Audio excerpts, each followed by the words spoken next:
too much social media now with AI and everybody talking to Chat GPT. It's wild how, of course, you're going to feel disconnected because you're giving your power away. If you're feeling any type of helplessness, hopelessness, or aspects of depression, anxiety, it means you're disconnected from your higher self or your soul. So many times when I've read people and I'll feel like they've literally put their heart into a safety deposit box behind a bank vault and a meat locker, and then you feel like they literally have a stabbing pain in the heart. And it's not a heart attack or stroke. It's just that when they get upset, they internalize. When they get angry, they hold everything in. So it's about learning how to forgive yourself first. Forgiving yourself first, honoring yourself. And we stop begging for permission to exist and to start embodying the frequency that we were born to carry. And you stop people pleasing and looking at everybody else, and you start to realize how you are the temple, you are the oracle. And when you realize that you are not here to be liked, you become legendary. Welcome back to Redefining Love. I am your host, Tara Portelli, and on today's episode, I have such a unique experience for you guys. For all of you out there who are on your spiritual path, or maybe you're confused or thinking about it, or maybe things are just starting to work out in a way that they never did before, and you're starting to question why. Well, I have a very special guest that's going to explain everything to you, and why doing the inner work actually helps us to not only love ourselves a little bit deeper, but also to connect with our higher self and to put ourselves in a flow state, which allows the universe to be able to offer us so many blessings, so many synchronicities, and allows us to really connect with the things that we truly want to experience in this life. So this woman has been such an integral part of my entire journey. Back in 2018, I had a friend who was like, hey, let's go check out this psychic fair. So we walked in and there was a room full of psychics. And for some reason, I felt so pulled to her energy, and what I saw was a table full of clippings from newspaper articles that she had been in. So I knew that she was legit. And what happened to me in 20 minutes literally changed my entire life by not only confirming that I was on this right path, that I was making a massive life change, and that it was the right decision at the time. Not only that, she also introduced me to shadow work and showed me how I didn't actually love myself. So fast forward to what is now 7 years later, I have used Charlotte every year at moments in my life where I just felt so lost or so uncertain about my direction or what was going on. And she just helped me to have more peace, find clarity, and also to really tap into my own personal gifts with confirmations about the fact that yes, those sounds that you're hearing in your head are actually your higher self giving you guidance. So it's been such a profound experience on my personal spiritual journey to have someone like Charlotte who is so incredible, so wise, and literally a 6,000-year-old soul here on earth to guide us to our own authentic self and to trusting in our abilities as spiritual beings on a human path. Charlotte Szivak is an award-winning oracle. She was featured on radio shows including Discovery, USA Global TV, CTV, and she was the official psychic of Y108 FM's Morning for 10 plus years. She's been featured in Elle, Canada, Reuters, and Yahoo.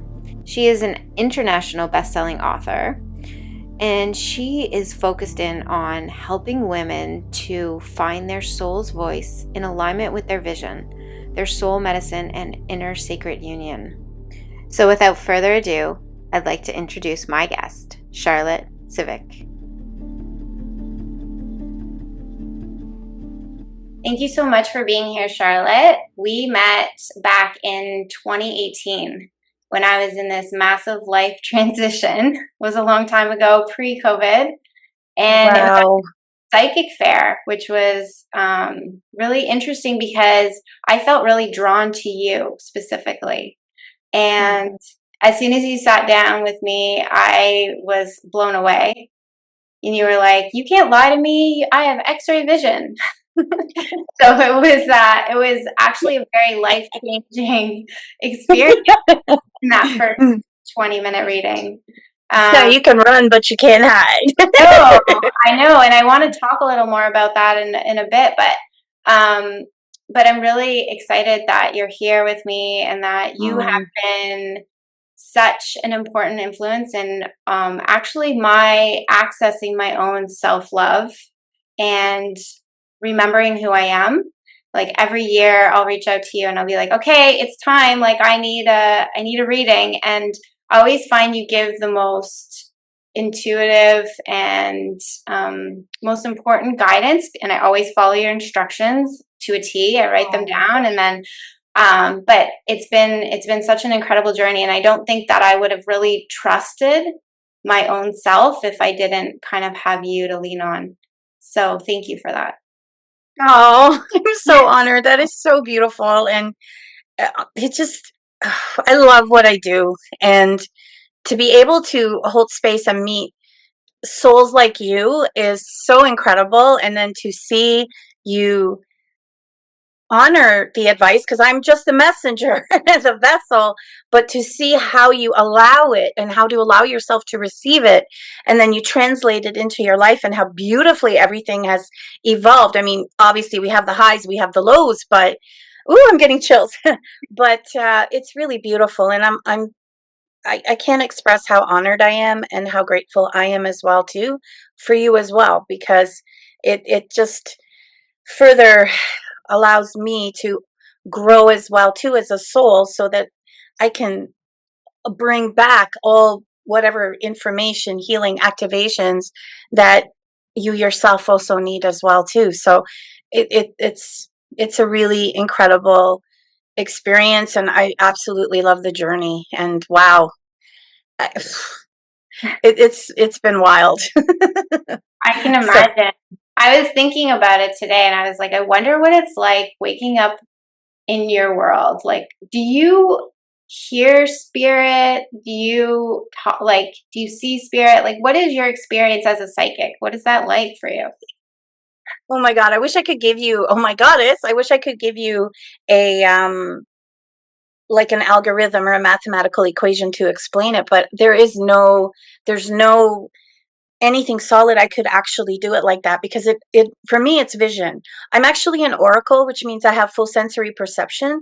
But when I started, or when I was, I guess you could say, awakening, I I was always getting I was claircognizant, which meant that I knew, but I never completely fully understood that I knew, and I had X-ray vision. So I was actually born on a new moon solar eclipse, which I didn't find out until I was 38 years old, when I had an amazing astrology reading done, and that kind of put everything into place, because it made more sense, because it opened me up to galactic astrology, and how to be born on a new moon solar eclipse is, it's wild, because how you can see, I can see through the aura, the body, the hologram, and I can see right down to the organs and tissues that the person has within them, and see where the shadows are, what they're holding.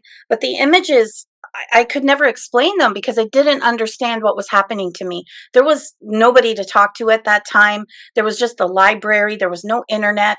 I mean, I'm in my 50s now, so it's now, now everything, it's like so much more easily accessible, and you're able to connect with people, and it's not as taboo or woo woo as they call it. But it was a wild ride to go door by door, step by step, to also learning how to do it myself, because I was born into a very strict, very um uh, uh Hungarian family, where it was like, you have to have a paycheck, you have to do this, and so my parents thought I was crazy, basically. And I was disowned for a while, because they just couldn't understand me. They didn't understand what was going on, and I didn't even understand what was going on. So it was a wild childhood, even too, like with animals. I could always communicate with animals, but honestly, I thought everybody could do it. So I didn't think there was anything special about it. So it was, sometimes you could say it was a bit traumatizing because I had nobody to talk to about it. So I really got internal and really was very shy and very like, I just didn't know how to express my creativity or to express myself, period. And so I started to gravitate towards crystals, and I think it was I was 13 years old when I had my first like even sight of tarot cards, and it was one of my mother's friend's daughter who had one, and she came over. She was I think 16 or 17, and she showed me, "Oh, let's, throw cards." And I was like, "What is this?" And my whole life changed in that moment. So it's been pretty wild. And then growing through, I've always been obsessed with Egypt. And growing up, even as a child, I was always dreaming about it, seeing things that I could never explain what was going on because I didn't have the reference until I took an Egyptian or ancient history, sorry, course. And so that was in high school. And then that's when everything really opened up for me with Egypt. And I was just so obsessive. I got to the point where I could read the hieroglyphs and translate them, and it was like, where's this coming from? So like everything started to put itself into balance, but it always was a progression. It always was, let's start reading tea leaves, let's, it's like you just can't run away. Those are like those intersecting points in your life where you can't run anymore. You have to deal with it. And then when I started to really get into shadow work, which was when I was around 27 years old, between 27 to 32, I would think, is when that really started to awaken within me as well. You get your first Saturn return. I'm not an astrologist, but I'm also obsessed with astrology. So I'm always reading a lot about it, and learning as much as I can because I'm like the eternal student. And it was starting to do alchemy and shadow work was just absolutely mind blowing.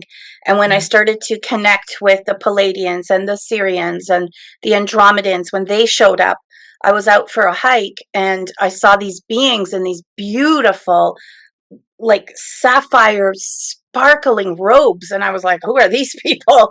And their energy was just incredible, and they came forward. And so that was around 2007 when that happened. And it's just been an incredible experience. And then traveling to vortex sites and running retreats around the world and really stepping in, it just, I kept building it and building it and building it, and now it's just become such a anchored, embodied part of me that it's just, my whole life is a meditation. My whole life is an initiation. Everybody I meet, I recognize is also my teacher. And every soul that I read, I know it's a destiny meeting. That's why I call myself the Oracle of Destiny, because we agreed to this at some point before we came here to this earth plane.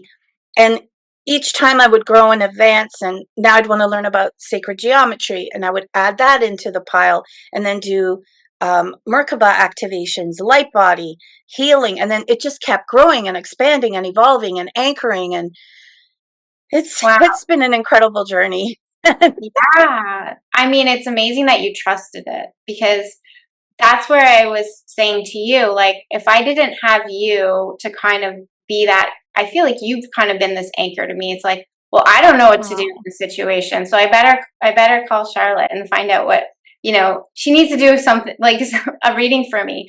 But like when you were talking, I want to rewind back a bit. You were talking sure, about sure. the Andromedans, the Palladians, and the Hmm. Syrians. Now, a lot of people that are listening are not going to have any clue what that is or who those are or what, like. Hmm. So, can you share a little bit more about what they are? I just want to tell you up front. I just watched on Gaia Network, Hmm. Bashar. Do you know Bashar? He's Yeah, I've heard of him. I haven't seen his stuff though, but okay. Yeah, so he channels an ET. uh So he was just kind of talking about all of these beings that you're talking about. So can you share with the audience a little bit more about them? And well, they're beings of light. They come from different star systems, clusters around the I was going to say around the world, but the galaxy. And they're very Palladians usually show up about 100 years before a planet is going through an ascension activation, which is where we are now. And the Palladians, I mean, they've all worked very closely also with the Egyptians. You can look back to like the Atlanteans, the Lemurians, because they all brought the technology here. And the Palladians prepare your body so that your soul can descend into it. And then the Syrians come in. So Palladians are fifth dimension, Syrians are sixth dimension, and they help you with the sacred geometry, the activating the DNA, working through all your organs and tissues.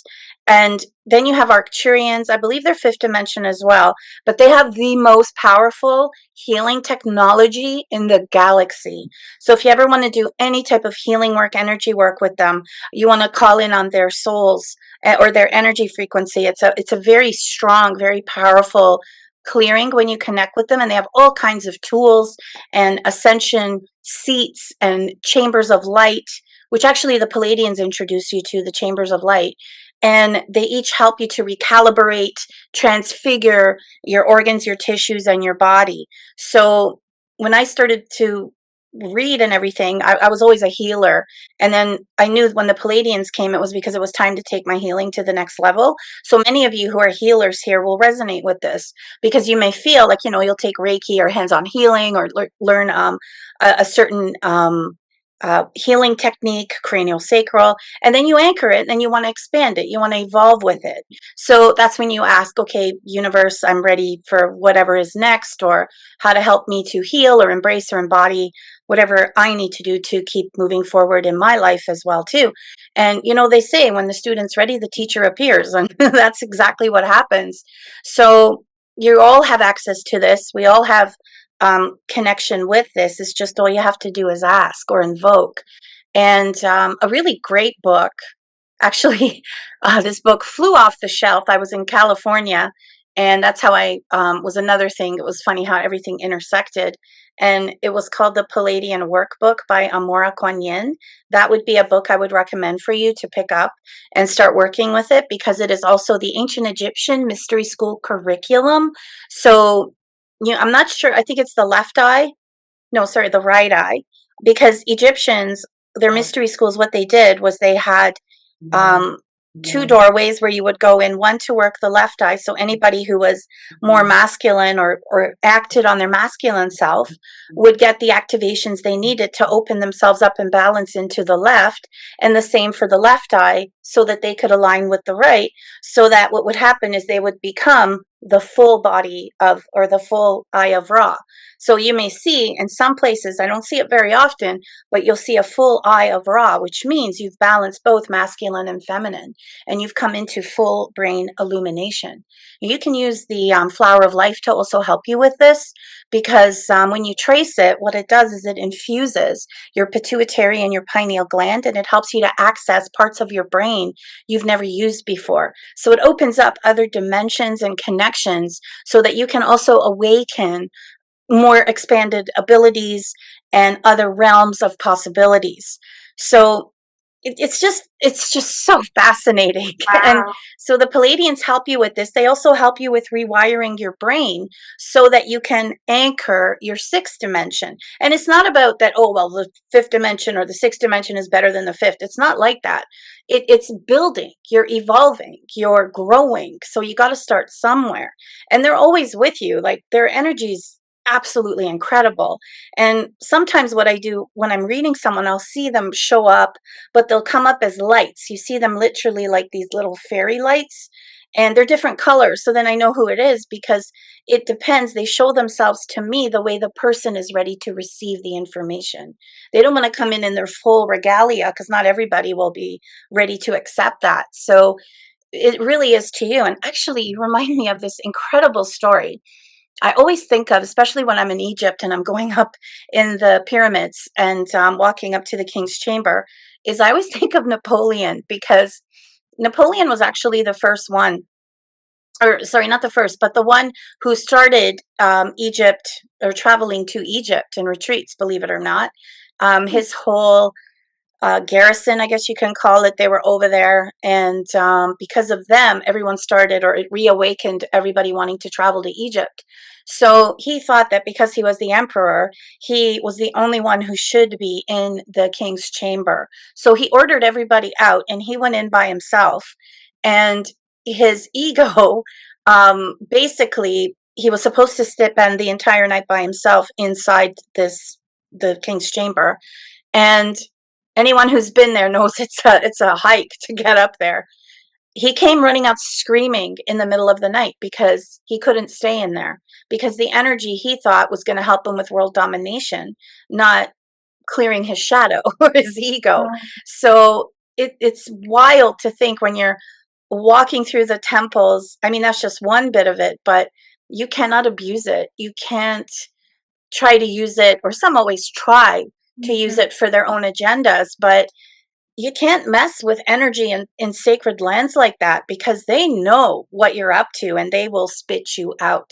And if you haven't dealt with your shadow, they're just gonna, the whole resonance of a vortex or a sacred site will shut down to your frequency, and you will not be allowed to pass.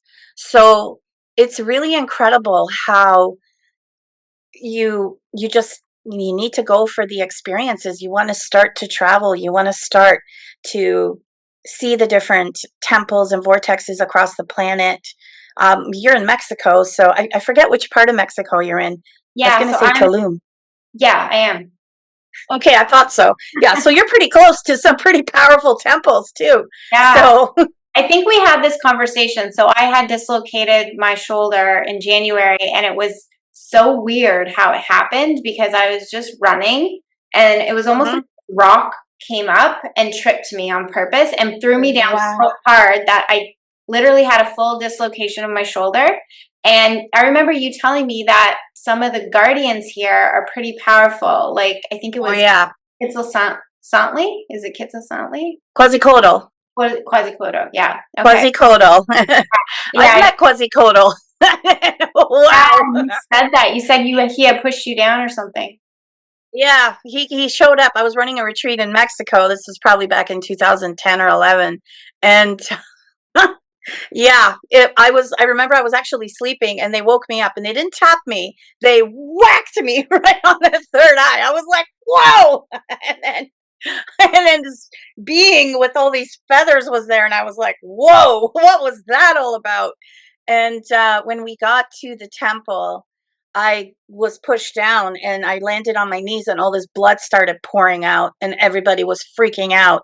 But they said it was actually a prophecy. So it was a very wild experience, and we ended up having one of the most incredible experiences where we activated and brought down a temple of light to the earthbound level in Mexico. That's just a whole other story, but it's not one I talk about very often because it's so, so sacred. But yeah, they were definitely getting you ready. And shoulders is about carrying too much on your shoulders, carrying too much of the world on you, and you needing to turn back towards yourself and take care of you, learn to love you, and not be taking on everybody else's garbage. That's very accurate because this whole year since January has been exactly that. Like every single experience that I've been Wow. through has been about stop putting others before yourself, because even like with my work, I'm always thinking about clients before myself and not actually like valuing myself or honoring myself and what I need and what makes me happy. So it's been an interesting journey, but that seems very accurate that, the shoulders were Wild. that. Yeah. So wild. So And interesting. it's been year of the snake too. So that's a lot about shedding. And this whole year has been absolute, like, deep healing and deep releasing a lot of the past, present, future parallel lifetimes. And whenever I think about snakes now, I always think about Wadjet, who is one of the pre-dynastic. Oh, she's just beautiful, winged or serpent, which actually you would see on all the pharaoh's third eye that would sit like this. You see, it used to have one too on the Sphinx, but it fell down and it broke, and they found it in the paws maybe 100 years ago. But they also had all the pharaohs had that because it was all about protection, protecting the pharaoh, protecting anyone that would come at you. But Jet herself is pre-dynastic. I didn't really see any of her symbols as much until we went to Aswan, which was in the southern part of Egypt, which they called the north part of Egypt or Upper Egypt.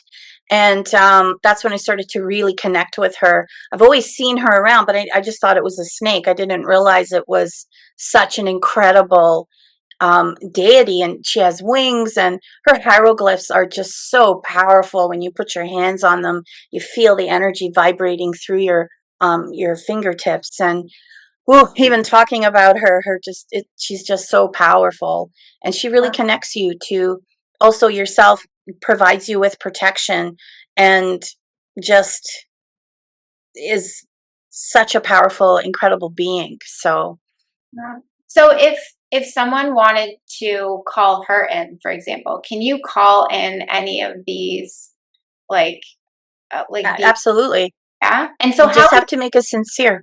Sorry, okay. sorry. Sorry, no, it's okay. So like I mean, this might be like grade 3 level, but like, do you just No. actually ask them to be with you? Like we did before we started this, we did an invocation where we called in the Syrians, the Palladians, Hmm. the Andromedans. And so is that what we would do if we wanted to call them in to work with us? That's exactly what I would do. That's how I always start. But they also show up too. I remember waking up some nights and seeing Anubis at the foot of my bed. In the last couple of months, I've been seeing Hakata a lot. And I was going to say, for some reason, I feel like I didn't say her name right. And oh gosh, her energy is brilliant. And I've seen, I mean, even too, like sometimes when you see some of these beings, they do have, some of them look a little alienish. I remember once I had surgery and one was standing above me.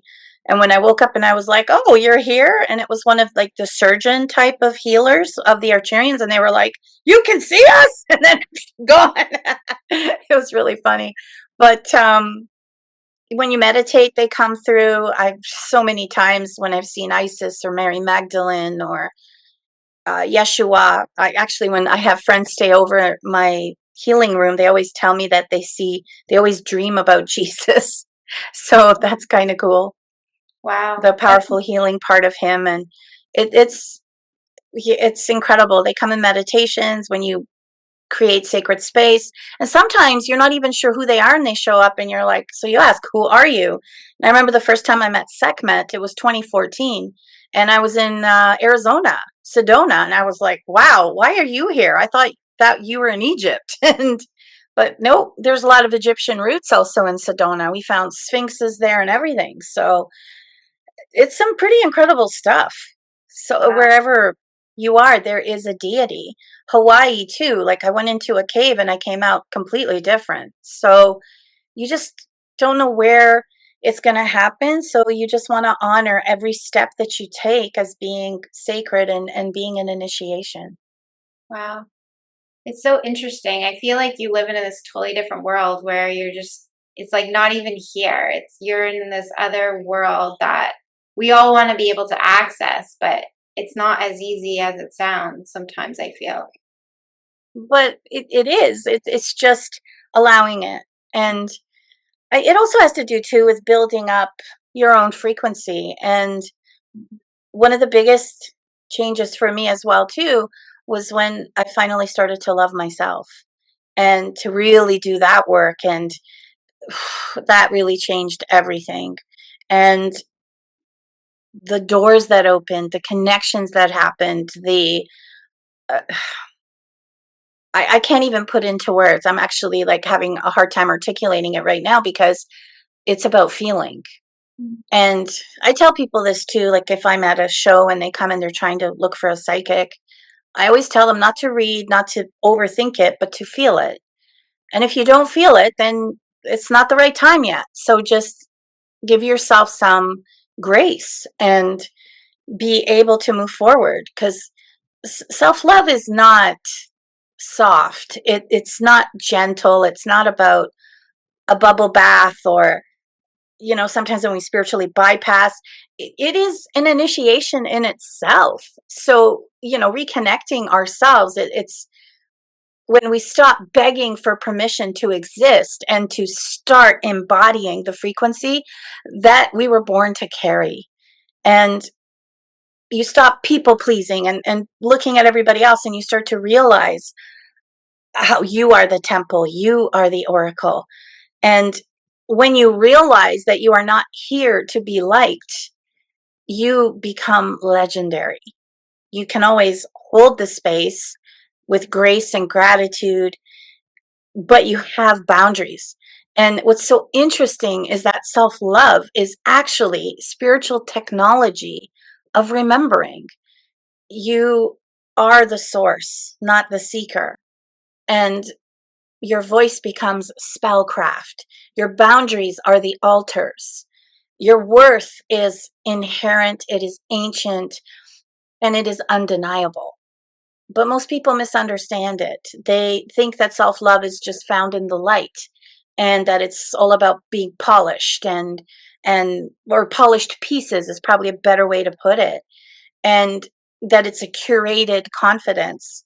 But real self love is forged in the shadow landscapes of your soul, the depths of your soul, the pain in the places that you once abandoned, in the wounds that you were taught to hide, in the version of you that was never met with love. So when you learn to exile those, your self love mastery is when you finally turn towards those fragments with reverence, with honor, with love, and you heal them. And like a priestess, you return to your lineage and you collect and call back every forgotten piece of your soul and you welcome them home. Wow. This is when your sovereignty returns. That's a very beautiful. So, Yeah, like I feel like that's really beautifully. It's like you're reading a poem to me right now. And I feel like when I think about my progress in that, what you just described, I would say that, and you might disagree, but I would say that I've definitely come a long way as far as my mhm, shadow work goes, because I have been diligently working through those parts of myself that I wasn't accepting. But beautiful. where I get stuck, and you kind of just spoke to it, is where I feel like not that people need to like me, but that I don't want Mm, to cause more pain for them. So yeah.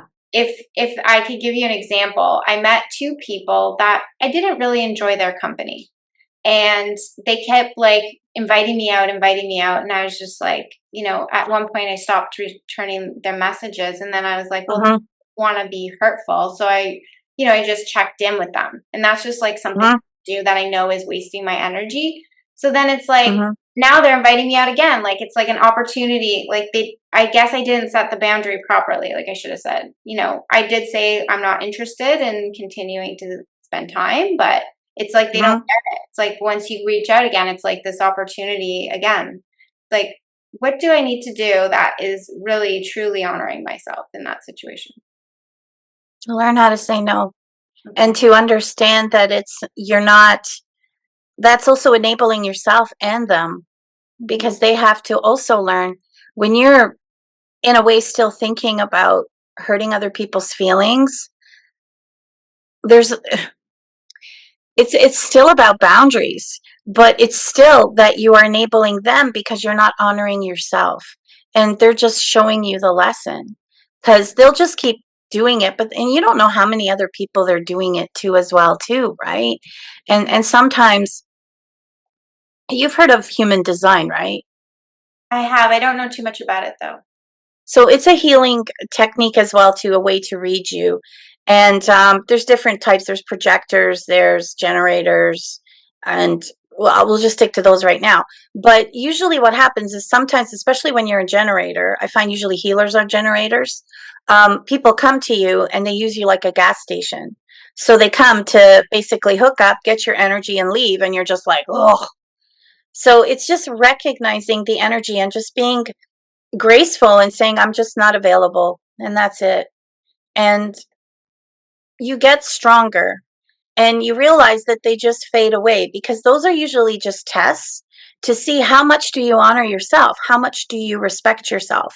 How much do you honor your presence? And you're they're always about tests or exams, if you want to call it, to see if you can maintain the frequency that you're at right now. And when you maintain it, those don't come around anymore. They just dissolve, they disappear. And then your next round comes in, your next lessons or challenges come in to help you to release.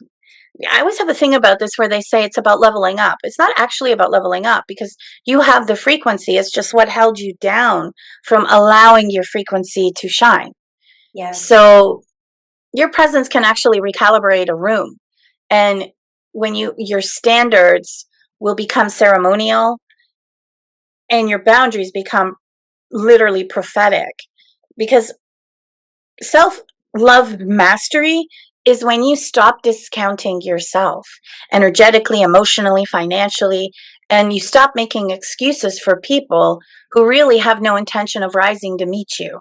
So you also need to stop shrinking yourself just so that you can be digestible, and recognize that they're not your tribe, they're not your group. And there's no shame or foul in it. It's just gracefully allowing them to go about their path and you can go on yours. And if you see each other organically, you say hello, but you keep moving on. So it becomes a gateway because you become a walking invitation, a walking initiation, and literally a living temple. Wow. So everything you touch, your relationships, your business, your art, your money, your magic, aligns with this new calibration.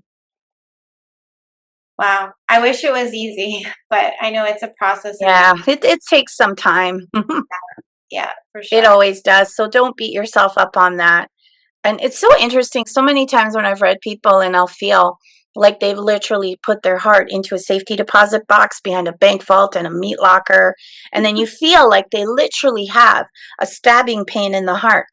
And it's not a heart attack or stroke. It's just that when they get upset, they internalize. When they get angry, they hold everything in.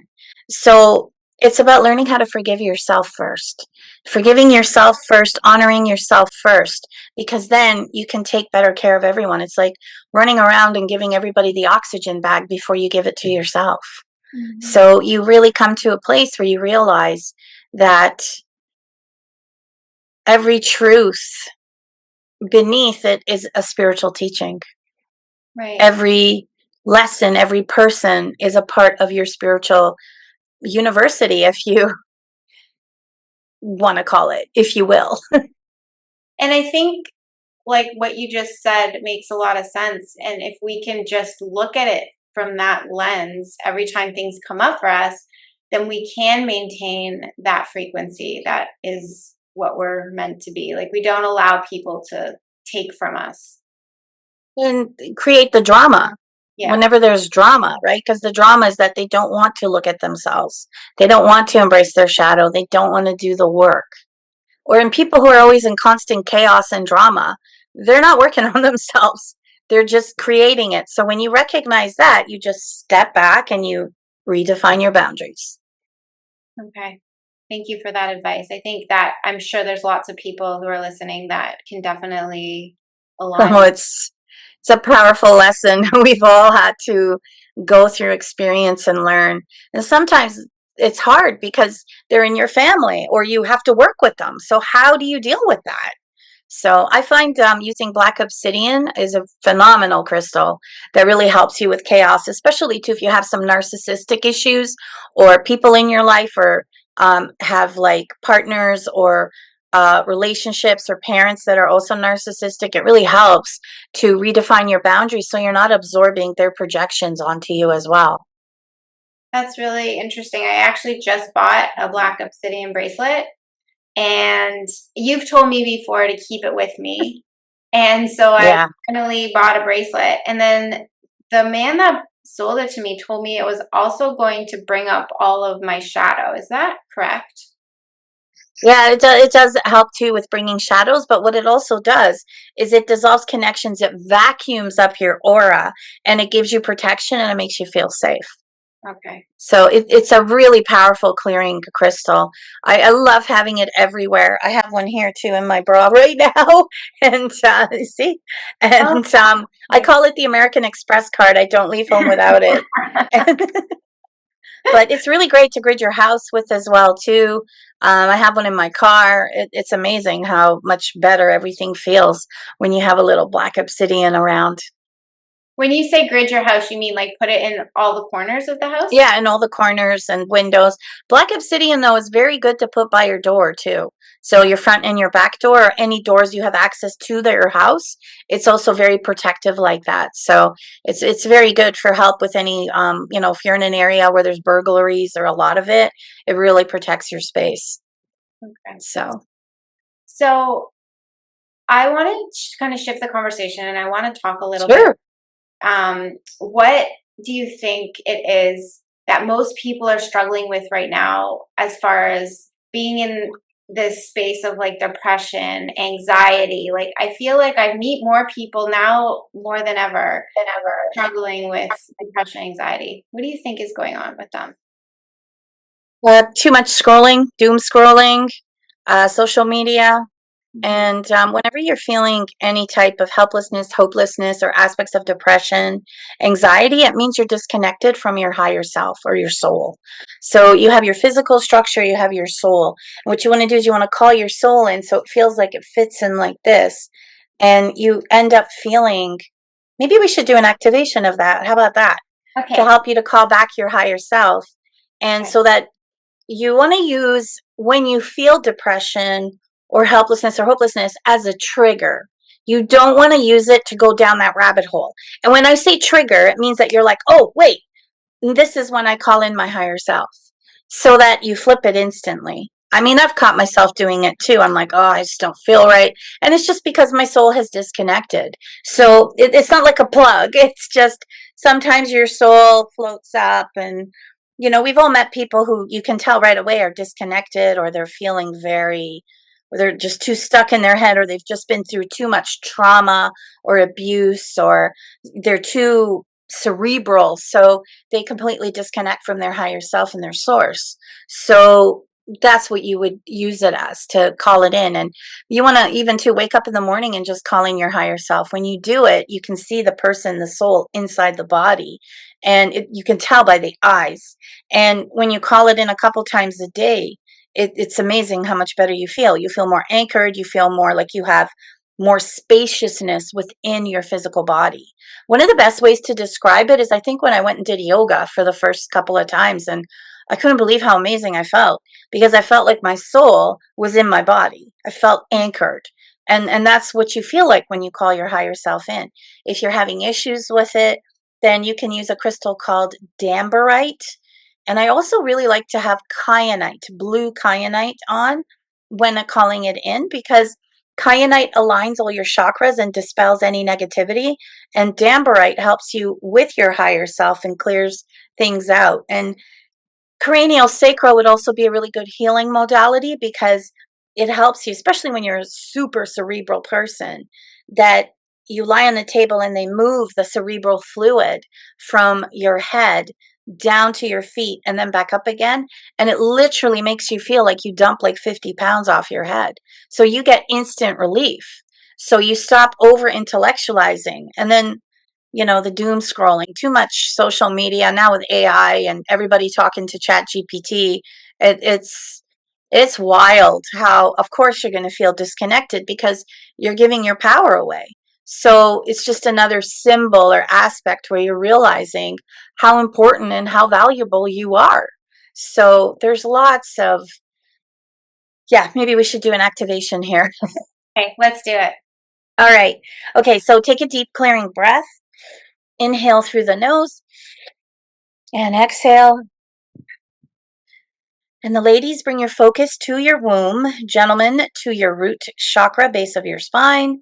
Send a tube of light the width of your body into the center of the earth. Interesting. My guides just said to actually move for both male and female. up to your solar plexus, because this is also an aspect of power that we need to help you to embrace.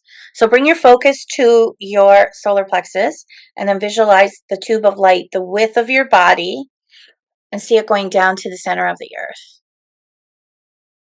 It's going to really open you up, reconnect you, rebalance you.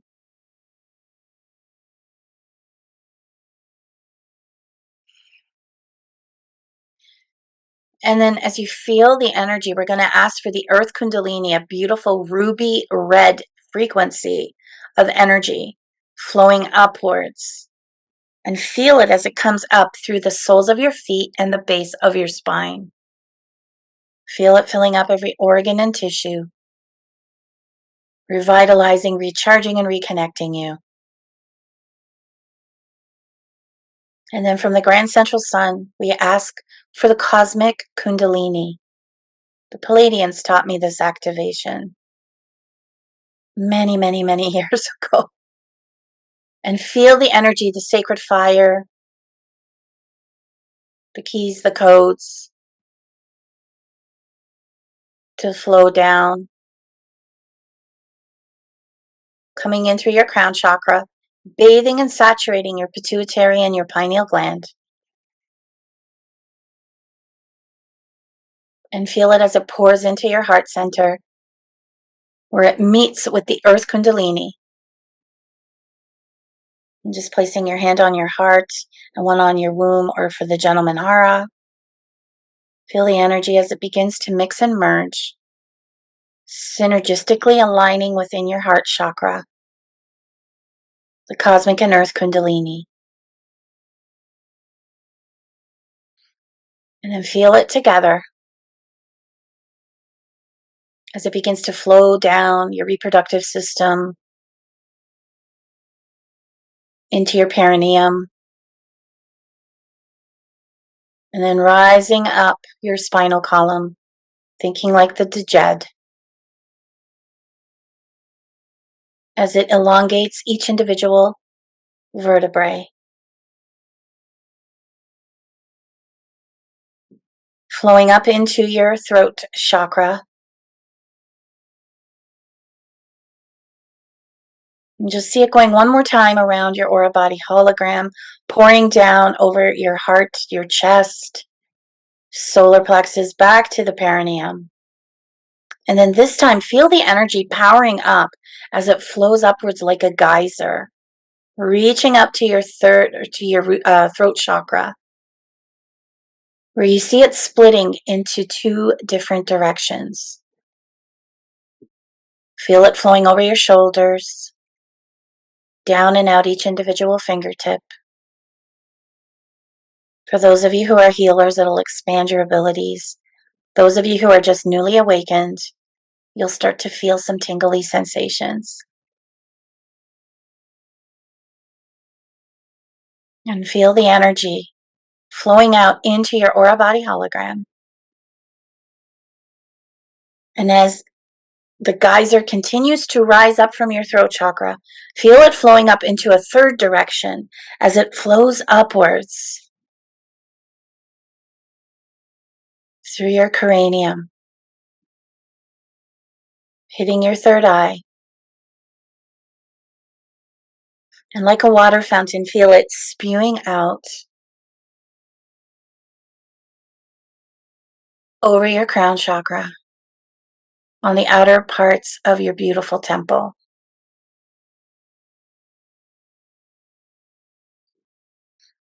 And taking another deep clearing breath, we call in your higher self, Christed embodied self, ascended master Sophia essence, to travel down from the heavens above and stand before you. And this is where you see your soul.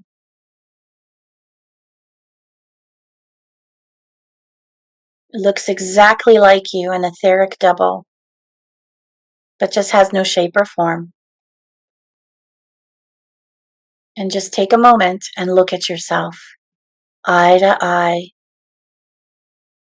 soul to soul,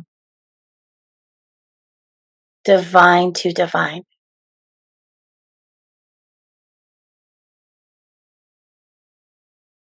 And taking another deep clearing breath.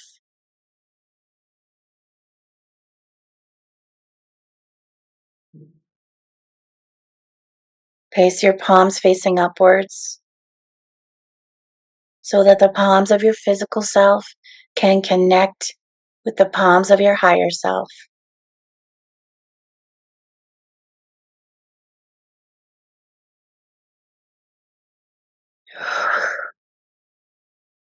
And feel the electricity as the palms of your higher self and your physical self connect.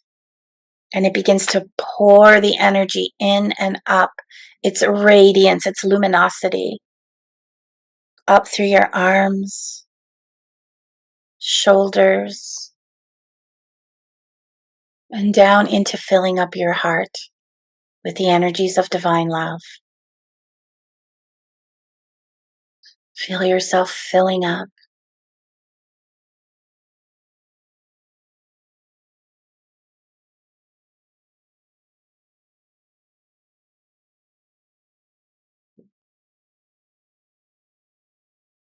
And then see your higher self step behind you. And from your crown chakra of your higher self, you'll see a beautiful golden thread shimmering, flowing out from the top of the crown in a symbol of infinity to your physical crown, where it travels back in the infinity loop to the third eye of the higher self, to the third eye of your physical self. Looping again is an infinity loop into your throat chakra of the higher self, almost weaving into the throat of your physical self. And then feel it as it flows down through the heart, the solar plexus, the second chakra, the Womanhara, and into the root. And feel that radiant, shimmering light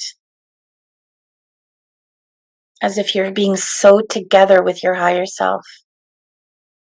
And then feel your higher self literally step into your physical self.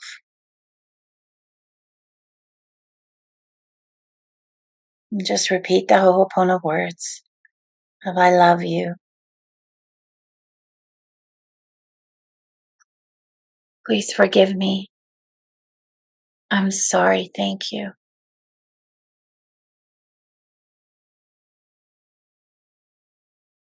I love you. Please forgive me. I'm sorry. Thank you. And one last time. I love you. Please forgive me. I'm sorry. Thank you.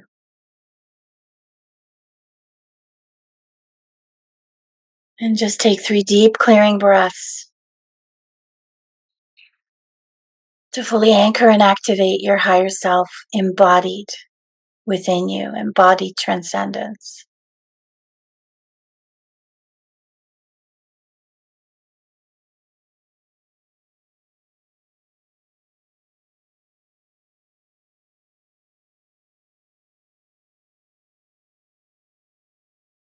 We ask now for the Palladians and Syrians to come forward, placing us into a DNA transfiguration chamber of light. This should stay with you for about 2 hours. And you'll see a lattice lightwork of energy traveling down from the heavens above to infuse every organ and tissue, realigning and transfiguring to its proper sacred geometry.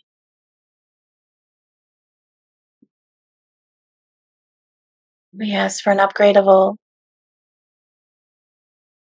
cosmic sea starts, seeds,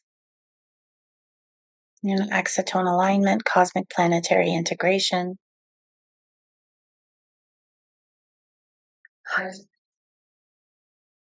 And we ask for a downpouring of core love and light with the Buddha Christ Melchizedek goddess attributes, replacing all that has been lifted by the grace of God and the cosmic and planetary hierarchies. And just take a deep clearing breath, inhaling through the nose. Oh, the love you've not allowed yourself to receive in this last day. Feel it as it heals and seals old wounds in all directions of time, space, parallel universes. And all the multidimensional planes of existence will cause core record and effect.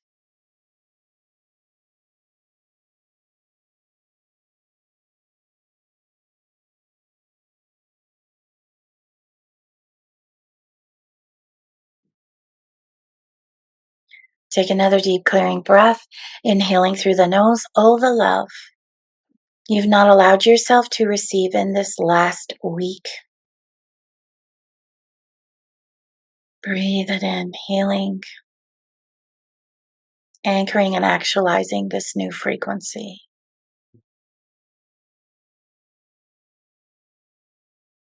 Now send it down into the center of the earth, into all the nature power spirits, all the kingdoms. See it going to all of your guides and teachers.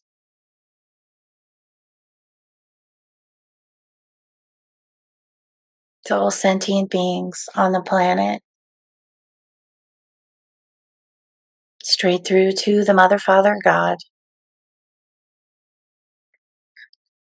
And straight through to the Godhead. Letting them know that a human loves them.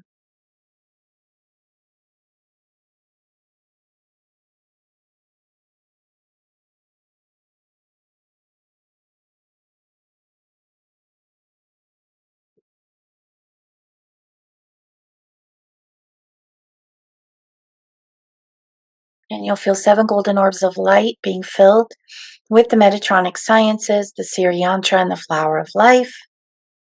All flow down into each of your 7 chakras.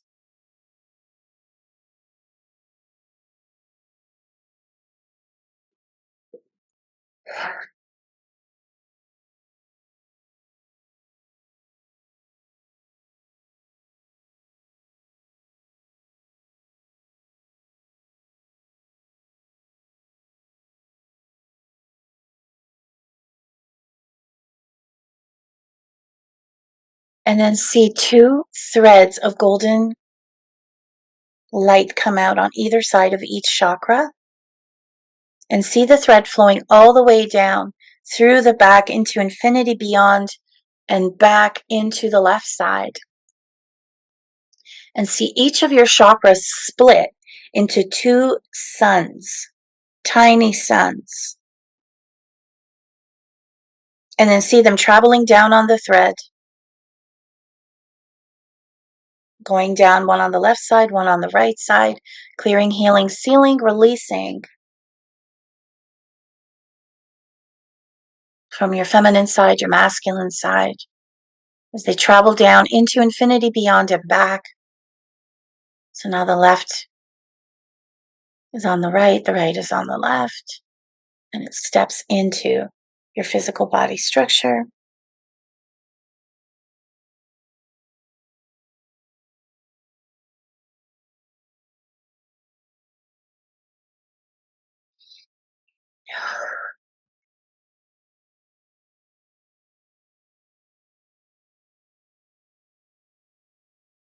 And bringing your focus back now, ladies, to your womb, gentlemen, to your root. Release whatever tubes of light were there from before and send a new tube of light down into the center of the earth, connecting you to the crystalline core heart center for your highest timeline and all time-space directions. And we ask your monad to activate your Merkaba. Spin the inner Merkaba to the right, the outer Merkaba to the left, to help ground, solidify, and anchor all that has been called forth at this time. We ask to place you into a cocoon, nicest knot, to help you with the actualization of this transmission.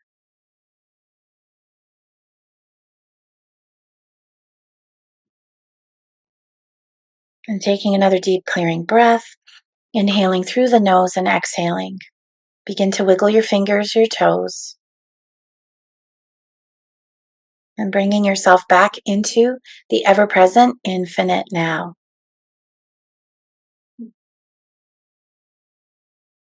Wow, that was powerful. I felt that energy. It was crazy. I felt it in my hands, in my head, in my everywhere. Incredible. Thank you for that. Wow. Amazing. And now just go about your day. You'll feel so much more anchored, powerful, And aligned. how long will this last now for people? For some people, it could be 20 minutes. For some, it could be 3 days. It just depends on the person. And then the minute you start to over intellectualize again, that's when you know you need to do it again. You know, when you start to get really like cerebral, mental, or just like your mind starts racing, that's when you know. So you really start to reconnect with yourself. Okay. So the last couple of questions I want to give you before we finish up. Sure. I'm curious about for people who want to really explore their own capabilities and their own intuition and maybe their own psychic abilities. Like, what would you Mhm. their first steps are? Keep meditating, grounding, healing, and shadow work. And I know it doesn't sound very sexy, but when you really start to, take pleasure in the simple things in life, go for a hike, play with your kids, um, draw, sing, dance, um, allow your creative side to come forward. But grounding and meditating is an absolute must every single day. It makes such a difference. In fact, if you want, I can send you a meditation if you like and gift it. It's an incredible 13-minute daily alignment with the light that you can do every single day or when you feel called to, but try to at least do it a few times a week. And your whole day will just be so much better. Just please don't listen to it while you drive a car, okay? Right? Don't want any accidents on it. No. Oh, and okay, well, thank you for that. And I'll definitely put that in the show notes. And the last question I have for you is for those people who are misaligned. They're not in alignment with themselves. Now, if they've listened to this, they will be. But they're Well, not, let's hope. oh yeah, like they're not in line with their soul's purpose. They're struggling with anxiety and depression, probably because they're doing things in their life they are not meant for them. Mhm. How do people trust that moving towards their soul's purpose and like their passions and the things that bring them joy? How do they trust that the universe is going to support them in that financially, for example? That is that can be sometimes a really tough question because that entails a lot of shadow work as well too. And the thing too is not everybody realizes that they're misaligned. They think they know everything, or they think that they already have it, or they don't understand that there's always more. So it's really up to the individual because not everybody realizes that they need it. They think that they're already there. So you just have to let people find their path. And this is the beauty of learning the lesson of silence, which is that you let people be who they are, and when they ask for help, that's when you offer, and not sometimes overstepping, or because that in itself is a lesson in initiation for both people, for yourself and for them, for you to honor your boundaries and not to people please or come in and rescue, or and for the other ones to learn too that they have to ask and they have to speak up. And shadow work is not for the faint of heart. It's not easy, and it's really taking a very deep look at yourself to become the highest version of yourself. So really, it's just about allowing people and know that when they're ready, they will seek you out. You just got to create the space. And in the meantime, you work on yourself. You work on yourself, because you are the reflection. So whatever you become the highest version of yourself by healing yourself or embracing, or whenever you feel triggered, that you know that that is the next lesson for you. And then that way, the reflection of the people that you attract into your life will support you. Letting go is probably one of the hardest lessons on the spiritual path. And I like to use the example of, what do you do when you go swimming and you let go? You float. Right. Just simple. And but that's a tough one, because money is a really big lesson, and money in itself has so many sub lessons as well too. And like right now, collectively, there's a huge wound about greed that is going around, that is really about learning how to, even if you're not a greedy person, but it's in your life and it's surrounding you by the people, then there's an aspect of it that you need to heal within yourself. So, and right now, collectively, I find that's a really big wound. And you see it everywhere on social media, and everybody selling all their stuff on, so it's really wild how, see what triggers you and work on that, and take little steps in learning to surrender, because some people, you can't handle the big steps. You can't just, okay, you took a course and then you quit your job and then you start doing healing work. It doesn't work like that. I mean, you have to build up to it, because you have to also be able to hold the frequency. And that's a thing a lot of people forget sometimes. So sometimes we stumble on that, and it's all a process. Everything is a process. That's what the Palladians told me too. It's mystery schools and healing is not an overnight thing. It takes time. So you have to honor it. And the more you honor yourself, the more you honor the lessons, the more sacred your life becomes. But it's also joy. Hathor just showed up and she said, don't forget to tell them about the joys of life. And Dandara, one of my favorite temples, so beautiful. But Hathor is about, love, joy, sensuality, sexuality, goddess energy. So it's all of it. We have to connect with all of it. So just honor where you're at, and allow the universe to show you what the lessons are. Don't force it. Don't jump it. Just let it unfold, which I know can be a really tall order. I mean, especially when we're in this on-demand society, right? Where everybody's so Right? wanting it now. You want the quick fix. You want to, you want to solve it now, or find a way to Mm-hmm. make the money, or whatever it is, right? So, Mm-hmm. yeah. Thank you. That's But amazing. it does come because it's a frequency. You have to embody it. You want to embody prosperity. You want to embody joy. You want to embody health and love. And that's when it all comes. If you're still working through, they say it's like the rub of a mirror. You have to look in the mirror, because if you keep getting activated, then, or see who you're attracting into your life, that's how you know what you need to learn next. Right. So we're all doing our best, getting by. And, sometimes we got to learn the lesson a couple times. So it's like an onion, all the Yeah, peeled layers, right? So you're definitely. doing great. And sometimes I find too, like, I'm like, oh, this again? I thought I already learned this. Why? I And know. it's just because it's the next realm. It reminds me of those spiraling staircases, right? You people think you have to travel this way, that you're getting what you need, but no. When it really comes down to it, it's spiraling. You sometimes feel like you're going through the same thing again, but you're seeing it from a higher perspective. Yeah, So I that's have so this cards here. Let's see what I got. Ha! Earth. Learn how to be human, not just be in it. wow. See, Yeah. and there's the bubble, the healing. So one more just to give us more information. The Earth School. Isn't that funny? See, you can't make this up. So we're here, we're learning, we're growing, we're evolving. So Yeah. bring it on. But enjoy the ride, Yeah. because you don't have to be so serious, a serious spiritual. That doesn't work either. So, Right. and then we can get into all the womb wisdom and healing, and the feminine mysteries. It's incredible. The Holy Grail.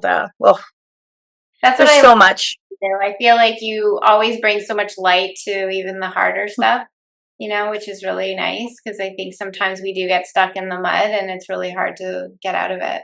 But remember, no mud, no lotus. Yes, I love that. Yeah, no lotus. So if people want to connect with you, what are you up to next? Like if there's anything they can do with you? You said you had a trip coming up into Egypt and maybe people I can do. Next year, we'll be going. So the waiting list is open. I'm just putting all the final details together. So we'll probably release it in mid January. So I'm also finishing off my next book, and it should be out early spring. And that one's also on Egypt. And I still have a few, but very selected appointments available until January or through the holidays. So it's just a very, very few. So you can always email me or visit my website, charlotteszivak.com. And then I'm back on tour January, going right across Canada until June. So we'll be coming to a city near you. So all the big major cities. And So all of that will be on your website where yes, and well, not all of it. We're still putting it down. Okay. But after January, it'll all be there. So amazing. Well, thank you thank you so much, Tara. Yeah, it's been awesome. Thank you. And that concludes another episode of Redefining Love. Thank you so much for joining me and Charlotte today. If you are enjoying this podcast or this particular episode resonated with you and you can think of someone that you know it could benefit, please take a moment, just send them a link, let them know you're thinking of them. It only helps me to get this out to more people that need to hear it, that need to understand these messages and how we can shift things completely for ourselves and for the people in our lives. Thank you again for being here, for your trust, and for being part of my day. Have an amazing week, and we'll talk to you next Monday.